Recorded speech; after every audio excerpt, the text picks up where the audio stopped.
the contract. What is it? Where do you find them? And once you've found one, signing it, what an umbrella versus limited company is, and what does a contract do anyway?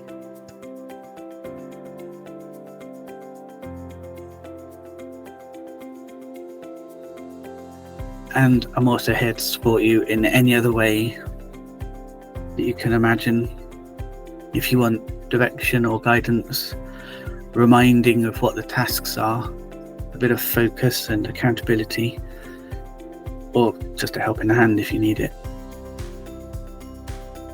Thanks for the course. It's been useful. It's definitely been useful for me anyway, and I probably reckon it will have been for the rest of the guys too. So yeah, thanks for that. I'm very pleased.